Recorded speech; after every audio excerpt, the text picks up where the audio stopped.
पृथ्वी पर दानव रहते हैं, भूल गया जग बहुत समय से कौन किसे मानव कहते।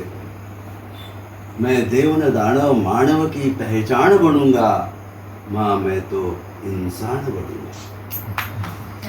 आज विश्व में हास नहीं है, जीवन में उल्लास नहीं है, प्राणी का प्राणी पर भी माँ आज तनिक विश्वास नहीं है। मैं ऐसे चिररोगी जग के रोगों का अवसान बनूंगा, माँ मैं तो इंसान बनूंगा। राजा नहीं किसान बनूंगा, देह नहीं मैं प्राण बनूंगा। जिसे काल भी मिटा न पाए, वह मैं अमिट निशान बनूंगा। शांति नहीं तूफान बनूंगा, माँ मैं तो इंसान बनूंगा। ही माझी अभिलाषा आजही तशीच आहे. बाहेर असताना मॅट्रिक्युलेट असताना शिकवले आणि अशा पद्धतीने आज जवळपास 55 वर्ष या शिक्षण क्षेत्रामध्ये 1972 पासून ज्ञानदानाचं काम सुरू आहे.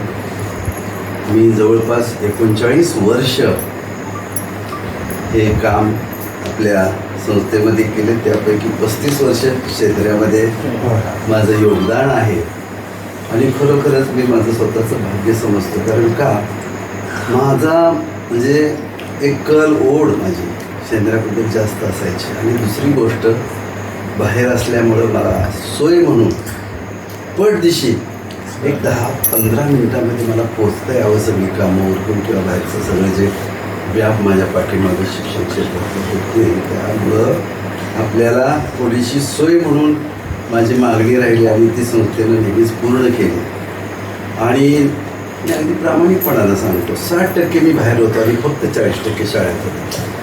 नेहमीच असं असलं तरी माझ्या 40% त्या वेळामध्ये माझ्या विद्यार्थ्यांना प्रामाणिकपणानं त्यांना समर्पित भावनेनं ज्ञान देण्याचा प्रयत्न मी केलेला आहे.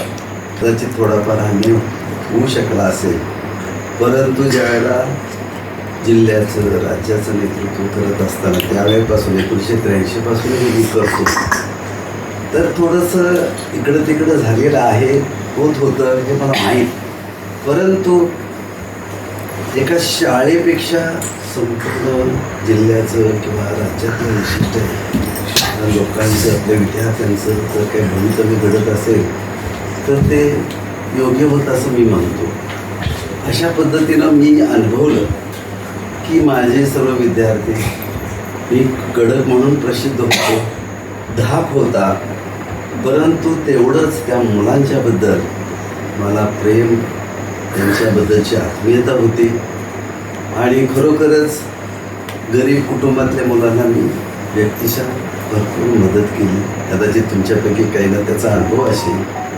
हे सगळं करत असताना माझी एवढीच प्रामाणिक भूमिका होती की केवळ पुस्तकी ज्ञान विद्यार्थ्यांनी न मिळवता त्याच्या पुढं जाऊन एक चांगला माणूस म्हणून नावारूपाला यावं. त्यांनी आपल्या कुटुंबासाठी, आपल्या गावासाठी, समाजासाठी, देशासाठी योगदान दिलं पाहिजे. ही माझी भूमिका सदोदित अधोरेखित झालेली आहे. आणि त्यामुळं काही जरी असलं, कडक असू देत, रागीट असू देत, कदाचित तुमच्यावर अन्याय झाला असेल, सगळ्या गोष्टी घडलेल्या असतील, तरी परंतु कुठंतरी कोपऱ्यामध्ये की हा मनुष्य प्रामाणिक आणि निष्ठावान आणि तळमळीचा एक शिक्षक म्हणून माझ्याकडं पाहिलं गेलं, याचं मला फार मोठं समाधान आहे. आता सांगायचं तर मी हिंदी आयुष्यभर शिकवलं आणि आता हिंदीमध्ये बोलावं असं मला किती जरी वाटलं तरी ती औपचारिकता नको म्हणून मी मराठीमध्ये तुमच्याशी सुसंवाद साधलेला आहे. जीवनामध्ये मी नेहमी जी अपेक्षा केली ती तुमच्या पुढं एका कवितेतून सादर करतो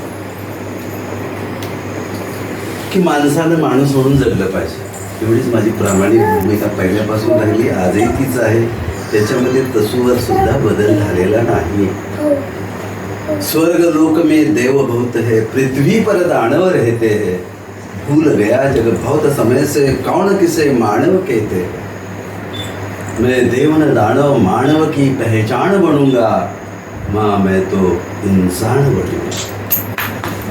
आणि मला वाटतं तुम्ही ज्या वेळेला आज विद्यार्थी म्हणून सगळ्यांशी भेटून माझ्याकडे इथं आलात आणि एवढा वेळ झालेला असताना सुद्धा तुम्ही तुमचा निर्धार पूर्ण केला, याचा अर्थ माझं तुम्हाला शिकवणं सार्थक झालेलं आहे असं मी मानतो.